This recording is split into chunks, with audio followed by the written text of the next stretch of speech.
Bienvenidos a nuestro curso de interpretación de análisis laboratoriales. En esta clase vamos a hacer entonces revisión de casos. Recuerden que ustedes tienen un caso clínico resuelto en el cuaderno y de forma autónoma van a mirar, van a asistir este video y van a hacer un segundo caso.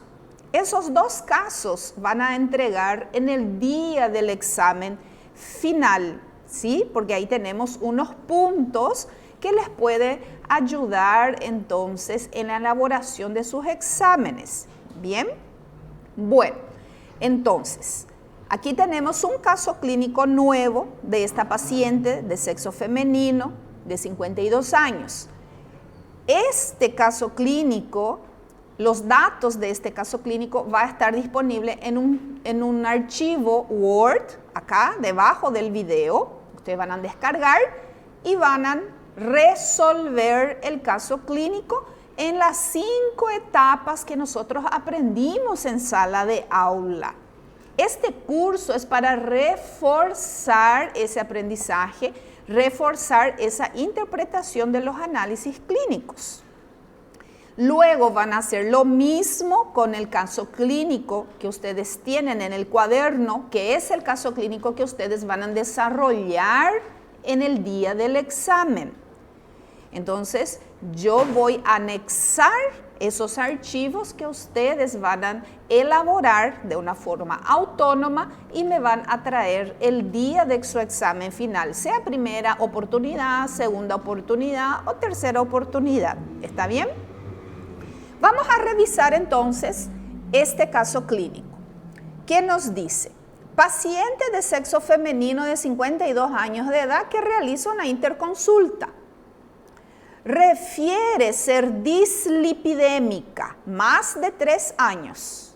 O sea que ella tiene una dislipidemia. Recuerden, el término dislipidemia es cuando tengo el colesterol, los triglicéridos alterados. Es una combinación de ellos. Incluso puedo tener la HDL muy baja, la hipoalfa-lipoproteinemia. El conjunto de la alteración en esos lípidos es lo que se llama dislipidemia. ¿Bien? Y dice que refiere ser dislipidémica más de 3 años cuando se da el inicio de los síntomas de la menopausia. O sea, ella ahora está con 52 años, pero a 3 años empezó los síntomas de la premenopausia, de la menopausia, empezó la alteración de los lípidos, la alteración de la presión arterial, empezó a ganar peso, ¿verdad? Un cambio metabólico característico en esta etapa de la vida de la mujer, ¿ok? Sin éxitos en los tratamientos farmacológicos incorporados.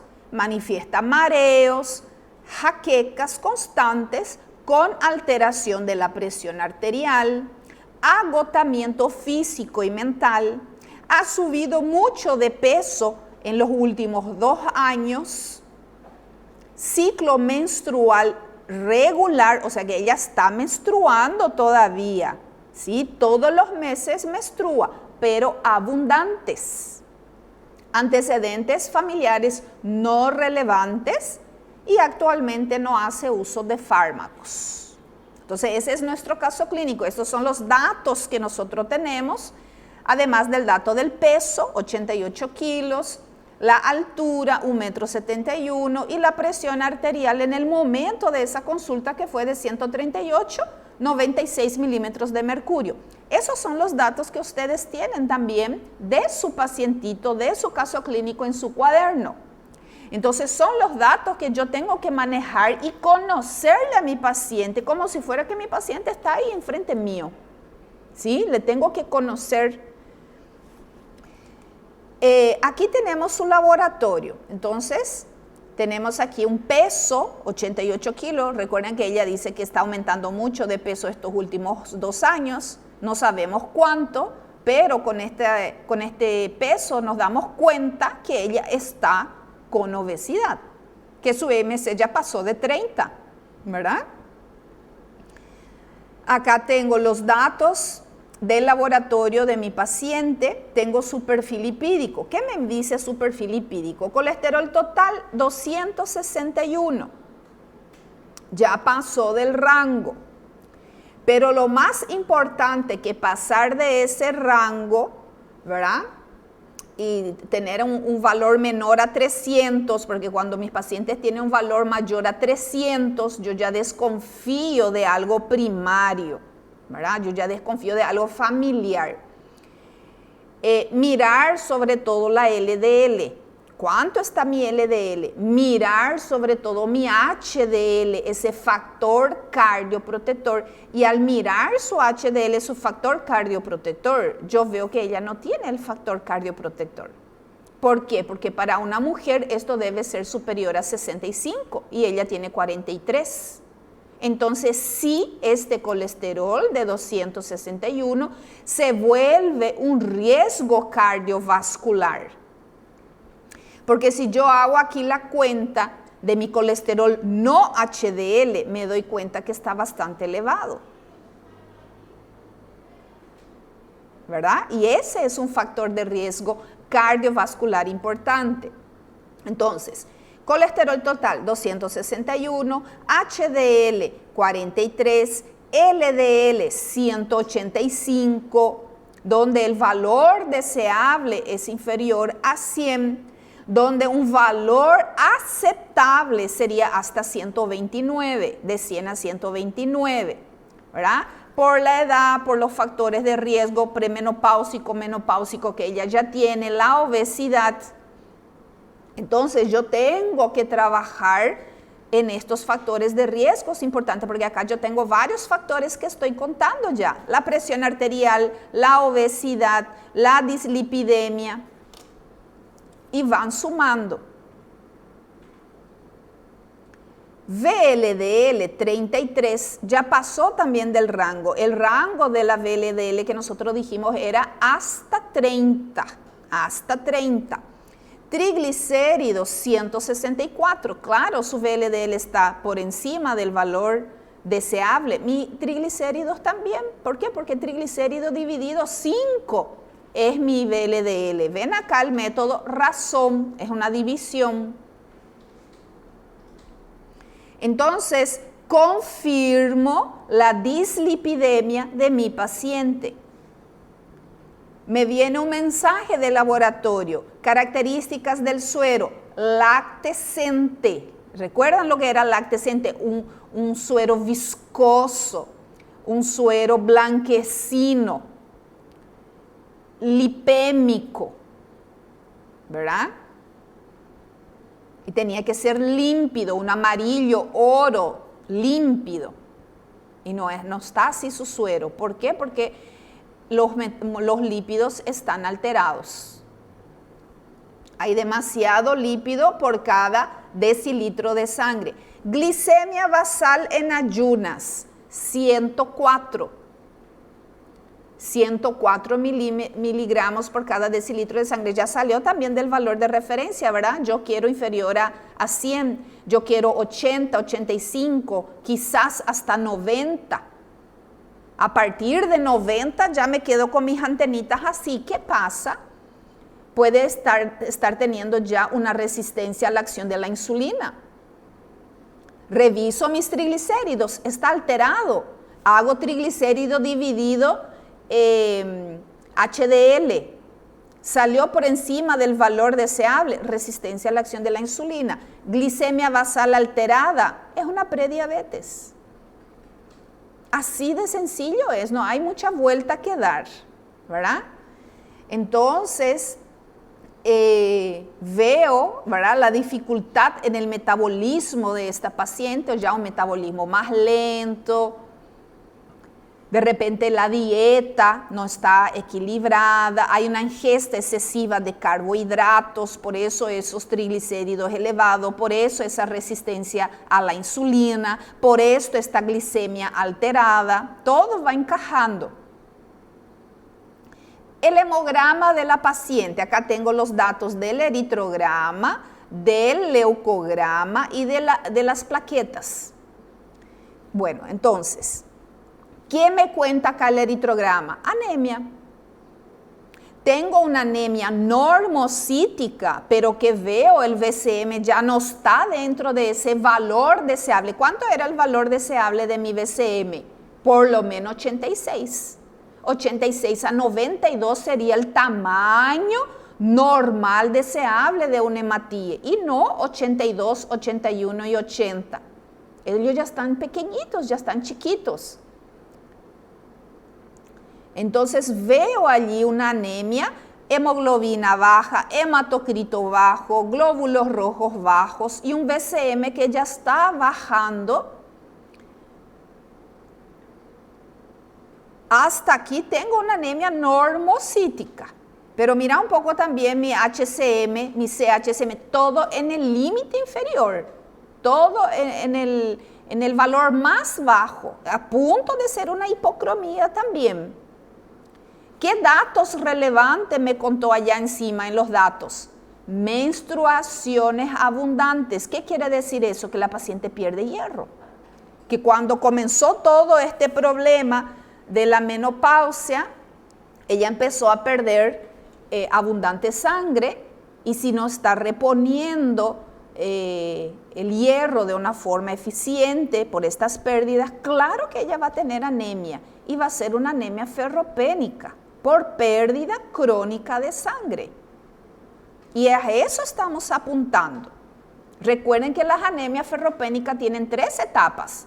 Primero yo tengo una ferropenia latente, después yo tengo una ferropenia sin anemia y por último voy a encontrar una anemia ferropénica y ahí esto está encaminando a una anemia ferropénica. Si yo hago la cinética de hierro de esta paciente, muy probablemente no tiene más depósito, ya se acabó sus depósitos. ¿Qué me está contando su ADE? Un ADE de 15,8%. Es un marcador de anisocitosis, variación de tamaño en la población de los hematíes. Me está contando que esa médula ósea está luchando con lo que tiene, con lo que puede para poder hacer hematopoiesis, eritropoiesis. Ella está pidiendo socorro. No tiene los ingredientes necesarios para hacer esa eritropoiesis. Pero aún así logra fabricar 3.980.000 hematíes por cada milímetro cúbico de sangre. ¿Qué me cuenta su leucograma? Miro primero leucocitos elevado. ¿Cuánto era el leucocito deseable? 5.000, 6.000, 7.000. Pasó de 7.000. OPA, inflamación. Esta paciente obesa, ¿será que es inflamada? Diabética, prediabética, ¿será que es inflamada? Hipertensa, ¿será que es inflamada? Mega inflamada. Ahí miro los neutrófilos, ya pasó del rango de referencia. Mira, tiene mucho más neutrófilos que el linfocito, están desequilibrados. Mira sus eosinófilos. ¿Será que ella tiene alergia? ¿Será que ella tiene parásitos? ¿Será que ella está inflamada? Si ella es alérgica a algo, en todo momento ella está inflamada. Y si ella no es alérgica y no tiene parásito, es un marcador de inflamación estos eosinófilos. Así como esos monocitos, ¿verdad? Activación de esas células que son nuestros soldaditos de batalla. Plaquetas dentro del rango, pero ese volumen plaquetario medio ya está fuera del rango, no era el tamaño de la plaqueta deseable. ¿Cuánto era el tamaño de la plaqueta? 7, 8, 9, llegó a 10, ojo, pasó de 10, esa plaqueta está activada, ella está aumentada de tamaño, 13 femtolitos, no es el tamaño normal de una plaqueta, eso cuando ella está activada. ¿Y por qué ella está activada? Porque hay inflamación, porque las cosas no están bien aquí. Porque hay un exceso de glucosa en la sangre, hay una disglucemia constante, hay una elevación de la insulina constante. Entonces todo eso es marcador de inflamación y toda esa inflamación es riesgo cardiovascular para esta paciente. Es el combo perfecto, ¿verdad? Inflamación y plaquetas activadas.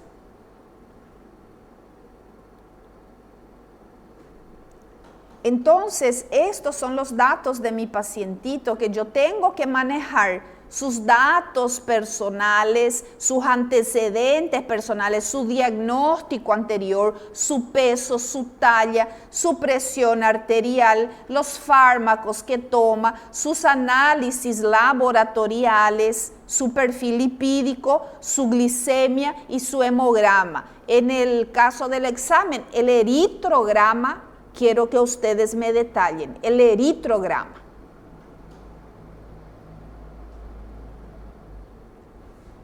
¿Por qué? Porque nosotros estamos manejando también la parte de anemias. Y en la parte de anemias es el eritrograma.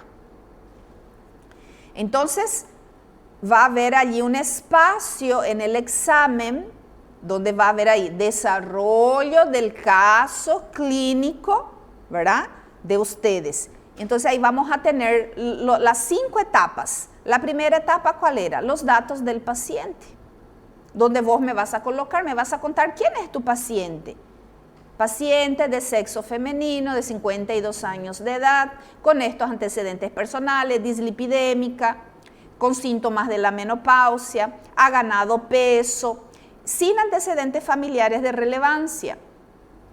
Ha tomado estas medicaciones, ha hecho tratamiento farmacológico para la dislipidemia sin éxito, actualmente no consume medicación. Eso yo voy a escribir en el examen, voy a relatar eso. ¿Cuál es el segundo paso? Examen físico. ¿Qué le mediste? ¿Qué observaste? ¿Qué pudiste observar y medir? Talla, peso, presión arterial, sus medidas, su cálculo de su IMC. Todo vas a poner acá en este segundo paso. Después va a venir los exámenes laboratoriales. Me vas a poner su perfil lipídico en orden. Vas a estratificar el riesgo coronario, vas a hacer los cálculos. Vas a poner su glicemia basal y vas a poner su eritrograma de una forma bien ordenada. Luego viene el diagnóstico según la evaluación de estos perfiles. ¿Qué tiene? Tiene la dislipidemia, tiene hipercolesterolemia, hipertrigliceridemia o hipoalfa-lipoproteinemia, tiene una sospecha de prediabetes. ¿Qué tiene tu paciente? Tu paciente ya era lo diabético, salió ahí, paciente diabético a 10 años y salió una glicemia de 400 y ahí, una diabetes mal compensada, una diabetes maltratada. Eso es tu diagnóstico. ¿Cuáles son tus recomendaciones? ¿Qué vas a escribir aquí? ¿Le vas a derivar con el diabetólogo, el cardiólogo, el nutricionista, ¿verdad? Al especialista, al ginecólogo en el caso de esta paciente? Hay que derivarle al ginecólogo. Yo no soy la ginecóloga de ella, entonces tengo que derivar con su ginecóloga para poder hacerse de más estudios y poder tratar la base, la causa de esa anemia, por ejemplo, que es la pérdida abundante de sangre. Tengo que tratar la causa subyacente. Entonces, estos son los 5 espacios que va a haber para el desarrollo del examen de ustedes, donde me vas a agregar los datos de tu paciente. Yo voy a conocer ahí quién es tu paciente. Me vas a agregar los datos del examen físico, exámenes laboratoriales, bien ordenadito, el diagnóstico y si tengo que pedir otras pruebas o qué otras pruebas yo podría pedir para poder confirmar ese diagnóstico ante mis sospechas y cuáles son las recomendaciones. Entonces, como yo ya hice mi tarea, ¿verdad? Le voy a mostrar acá cómo me fui desarrollando el caso. Entonces, aquí están los datos del paciente. Puse los datos de mi paciente. Como le dije, ustedes tienen que estudiar, tienen que conocer su paciente, ¿sí? Saber sus datos más relevantes. Esta paciente tenía jaqueca. ¿Por qué será que tiene jaqueca? Por la hipoxia, por la anemia, por la dislipidemia, esa viscosidad anormal de la sangre. ¿Cómo va a llegar el oxígeno, los nutrientes a las neuronas? ¿Verdad? Eso podría ser una explicación. La falta de hierro, la falta de energía. En el examen físico, el peso, la altura, la presión arterial, el IMC, mira, yo ya saqué el IMC, ya sé su IMC, ya sé que está obesa. Y si está obesa, está inflamada. Y si está obesa, tiene hígado graso. Y otro factor para que esta persona tenga jaqueca, el hígado graso. El hígado no es el órgano de desintoxicar y limpiar nuestro cuerpo. ¿Y cómo él va a hacer eso si él está pobrecito, tomado de grasa, tomado de carbohidratos, tomado de triglicéridos, ¿verdad? Imposible. 3 exámenes laboratoriales y los perfiles. Así me van a ordenar. Perfil lipídico no es triglicérido, HDL, VL, todo desparramado. Ustedes ya saben cómo es un perfil lipídico, bien ordenado. Colesterol total, HDL, LDL, VLDL, triglicéridos, las unidades de medida. Cada uno de estos ítems valen puntos. Entonces no es de la forma que yo quiero nomás. Hay un protocolo, ¿sí? Y ustedes van a respetar ese protocolo. Eso fue lo que fue dado en clase. ¿Verdad? La importancia de que mis resultados tengan un buen formato, que tenga una secuencia de datos para que yo pueda hilar mis ideas, mis pensamientos y hacer la evolución de este paciente. No puede estar todo tirado nomás ahí. Hacer la estratificación de los riesgos.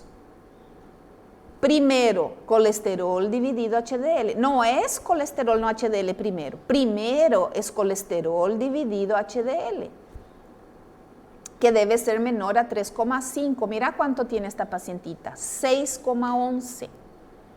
Factor de riesgo cardiovascular importante.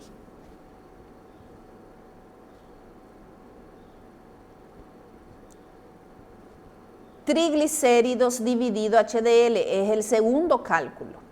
¿Cómo se llamaba ese primer cálculo? Tenía su nombre.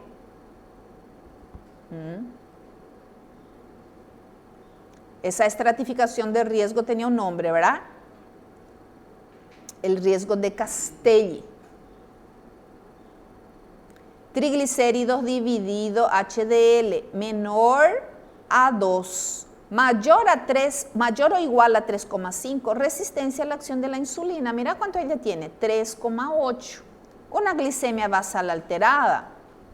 Yo ya sé que tengo que pedir. Pedir para confirmar mis sospechas de prediabetes.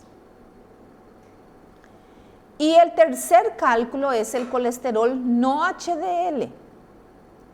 Del colesterol le restas la HDL del paciente y debe ser menor a 130. 220 tiene la paciente. Imagínate el riesgo cardiovascular. ¿Y qué yo tenía que hacer cuando este valor pasaba de los 130? Pedir ApoA1 y ApoB. Dividir ApoB por ApoA1 y debe ser lo más lejos posible de 1. Porque eso me quiere decir alto riesgo cardiovascular y es la forma más fidedigna hoy en día de poder estratificar y medir en un examen laboratorial ese riesgo cardiovascular de los pacientes, haciendo la razón entre la ApoB y la ApoA1.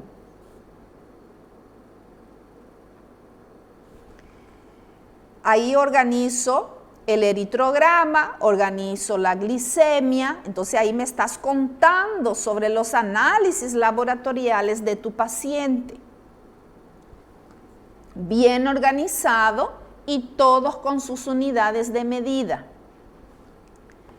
Luego, el cuarto punto es el diagnóstico según estos análisis. ¿Cuáles son mis sospechas? ¿Cuáles son mis diagnósticos? ¿Qué otras pruebas yo voy a pedir para cerrar ese diagnóstico? paciente con dislipidemia mixta y con alto riesgo cardiovascular, paciente con anemia normocítica. ¿Por qué puse ahí con alto riesgo cardiovascular? Porque de las 3 estratificaciones, los 3 salieron positivos, los 3 salieron alteradísimos, ¿verdad? El 1, que es colesterol dividido HDL, me salió 6,6, es 6,11. El triglicérido dividido HDL salió 3,8 y mi colesterol no HDL salió 220. Entonces yo puedo afirmar que mi paciente tiene alto riesgo cardiovascular. Paciente con anemia normocítica. Es otro diagnóstico que yo saqué de los análisis laboratoriales. Paciente con glicemia en ayunas alterada, probable prediabetes a descartar. Entonces yo ya sé que tengo que pedir para poder descartar o confirmar esta prediabetes. Y ahí escribo pruebas a solicitar, ApoA1, ApoB, para confirmar el nivel de riesgo cardiovascular. Un nivel medio o alto. Cinética de hierro. ¿Por qué? Porque ya desconfío que esta señora tiene una anemia ferropénica, por más que la anemia de ella sea aún normocítica. Pero está a punto de ser microcítica hipocrómica, característica de las ferropenias. El índice de reticulocito en porcentaje. ¿Por qué quiero eso?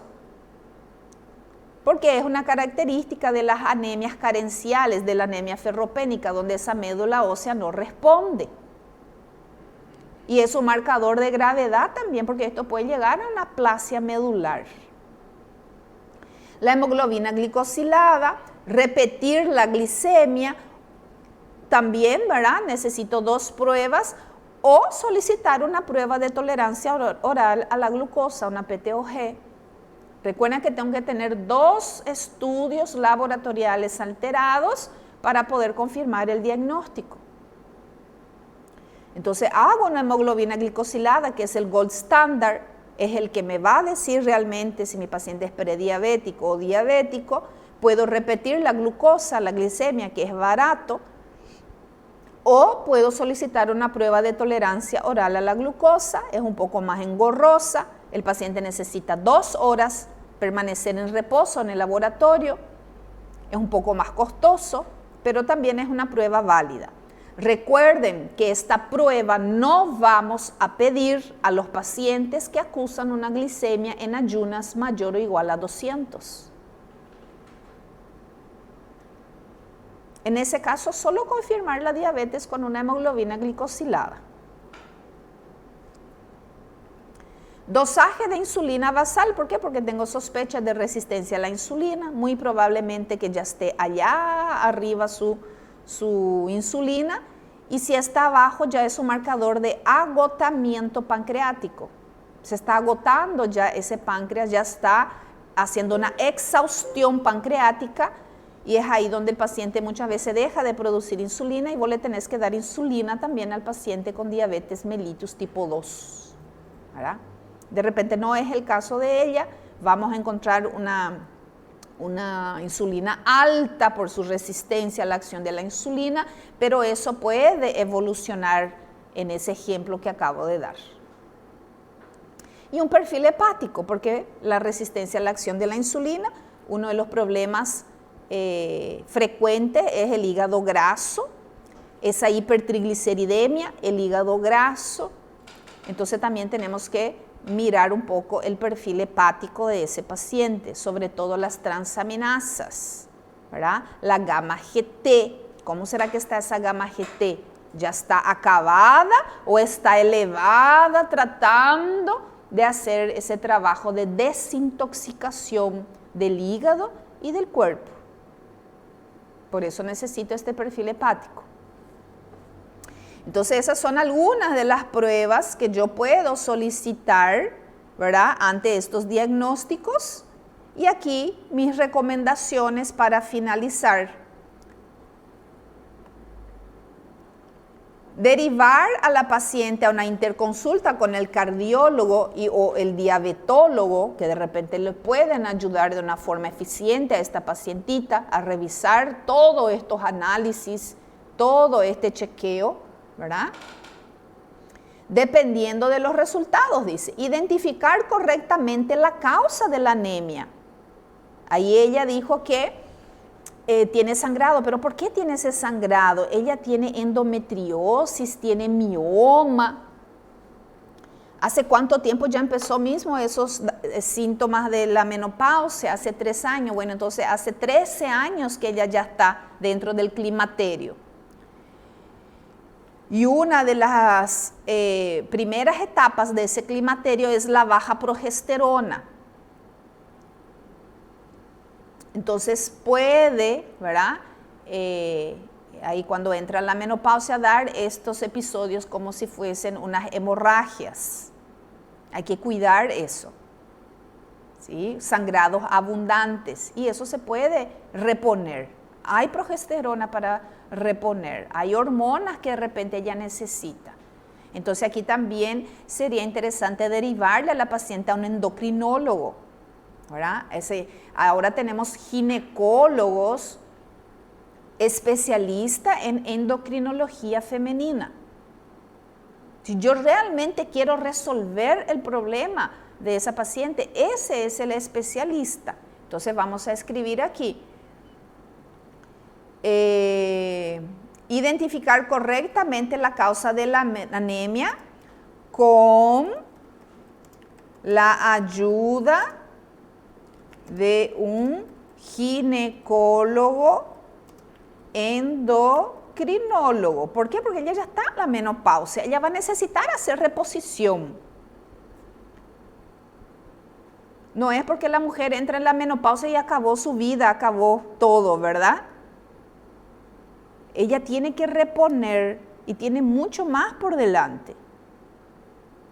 No es normal eso. Tenemos que mantener los valores fisiológicos normales. Y para eso está la suplementación, para eso está la reposición y para eso están las hormonas bioidénticas. Eso sí es normal. Revisar los hábitos alimenticios y la resistencia insulínica, marcadores de la inflamación. En caso de suplementación, sería interesante suplementar el omega 3. ¿Por qué? Porque el HDL de ella está baja. Yo tengo que elevar HDL y que se ha visto que el omega 3 es una coenzima de la L-CAT. Y la L-CAT es la que va a estimular la producción de las HDL. Entonces yo necesito darle su ayudante y su ayudante es el omega 3. El omega 3 es un poderoso antiinflamatorio, ella está muy inflamada. Y además que el omega 3 es un nutriente indispensable para nuestro cerebro, para nuestro cuerpo, para nuestro metabolismo y es escaso en nuestra alimentación. Todos tenemos que suplementar omega 3. No todos los días comemos pescado, crustáceos, frutos del mar o algas marinas. Es ahí donde está el omega 3 prácticamente. No todos los días comemos semillas como la semilla de chía, la semilla de lino, la semilla de sésamo. Es ahí donde está también el omega 3 en menor cantidad. Entonces nosotros tenemos una deficiencia del omega 3 y tenemos que suplementar. Eso es categórico. Vitaminas, vitamina E. ¿Por qué tengo que suplementar la vitamina E en esta pacientita? Factor de riesgo carcinógeno mamario, ¿verdad? La menopausia. Recuerdan que la vitamina E es un poderoso antioxidante anticancerígeno de mamas. Él es un poderoso antioxidante que va a prevenir que las LDL se oxiden y se peguen por las arterias y formen la placa de ateroma y que después tu paciente tenga un infarto agudo de miocardio. Para eso necesito vitamina E, 1000 miligramos al día, excelente.